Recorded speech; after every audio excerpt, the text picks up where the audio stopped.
Well, Luke Belmar is an immigrant from Argentina. Went to the United States at the age of 16 with $200 in a suitcase, with a lot of ambitions, a lot of goals, a lot of dreams, but with a very clear purpose and a very clear mission to make it out, right? To make it out of this thing that we call the system. And as I drive through Amsterdam coming here, you notice the system, it's very prevalent, you know, how people live, how people move. And I always knew deep down that that wasn't what I wanted for my life. I come from a small town, 12 to 15,000 people in the outskirts of Buenos Aires. I don't know how much Dutch people like Argentine, since we keep schooling your guys' ass in football every World Cup.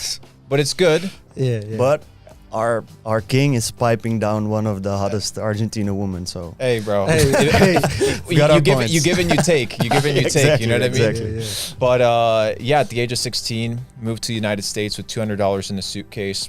Went from pressure washing basketball courts, cleaning toilets, flipping wings at a Buffalo Wild Wings, sleeping in my car for a time being. It was about like 4 or 5 months, to eventually getting exposed to Bitcoin. I heard of Bitcoin in 2015 for the first time. And when I often tell this story, people are like, "What? Well, Luke got lucky." I'm like, I don't think I got lucky. I was exposed to information, but that doesn't mean that you need to necessarily act on that information. I remember watching a documentary on Netflix. I forget exactly what the name. I think it's called Banking on Bitcoin. And the gentleman, they would actually go out on the streets, I think it was Wall Street, and would tell people, hey, would you have a Bitcoin or would you take this $5 bill? And everybody was like, well, I'll take the $5 bill because it's real and I can see it and I can touch it. So a lot of people were exposed to the opportunity, but not everybody capitalized on the opportunity. I remember being in a situation whereby in the United States, I don't know how it works in the Netherlands, but if you wait tables or if you work in a restaurant, you get your cash tips. So in the United States, it's a tip system. But every day, the restaurant gives you those tips. That is your payday, basically. So I would get that cash tip. I would drive to the ATM and I would deposit that money. I had a 1998 Buick. It was an old Buick. It was like a mafia car. I fucking love that car. I crashed it, but eventually I had to upgrade. But it was a nice vehicle, nonetheless. I remember depositing the money. It was a Wells Fargo bank account. And since it's a cash deposit, you see the money instantly displayed in your bank account. So I would instantly get on my computer and I would go to an exchange called Bitstamp.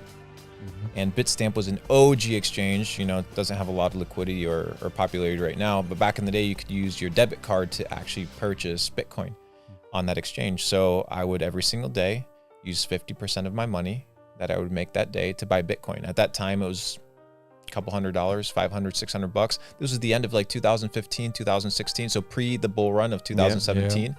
2016, I got exposed to e-commerce through a couple of buddies, through the internet, which it was pre-popularity, if you may call it. It was before the hype, pre-guru season, YouTube all over dropshipping, this, correct. that, and all. So there wasn't a lot of information, there wasn't a lot of infrastructure, and people on that side will be like, well, you got lucky about that as well. You got access to e-commerce when it was fairly easy. And once again, what I say to that is, just because it was accessible doesn't mean it was easy. Why? Because the infrastructure wasn't set in place whereby fulfillment centers were easy to access, payment processing, they screwed any sort of e-commerce or drop shipping because it was seen as high risk. So there was a lot of uphill battles, but there are different uphill battles. Today, the uphill battles are, you have, your advertisers, like your advertising platforms like Meta or Snapchat. They don't like drop shippers because they have a bad reputation. They're high risk. So you get a lot of bans on that side. You still have issues with payment processing. And then you have competition when it comes to the barrier of entry, because the barrier of entry is quite easy. All you have to do is open up a store with Shopify. Back in the day, Shopify didn't have all these crazy plugins. I remember the App Store was very new on Shopify. And I remember I would have to learn the basics of coding to like code in my own, the own size of my checkout button, the color of my checkout button. It's pretty OG. Did quite well in e-commerce. I rode the wave of crypto in 2017, up and down. I wrote it down. I didn't make a ton of money. Why? Because I didn't understand market cycles. But I was like, you know what? I think I did 140 to 160x on my portfolio. I forget. but I lost it all, right? I lost it all. And a very simple number to evaluate whether that's true or not is look at Cardano, right? Cardano went from half a penny to $1.60. I rode that entire thing. It was like 2 to 3 weeks. Same thing with Tron. Tron, I think, went from like a penny to like 30 cents or something like that.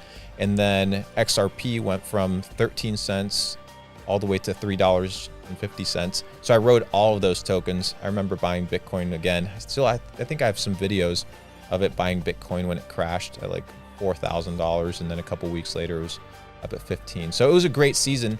But the issue was I didn't understand market cycles. I was left holding the bag because everybody was back in the day in 2017. It wasn't diamond hands like like in 2020 that chant. It was the hodl, right? Yeah, the hold on for dear life.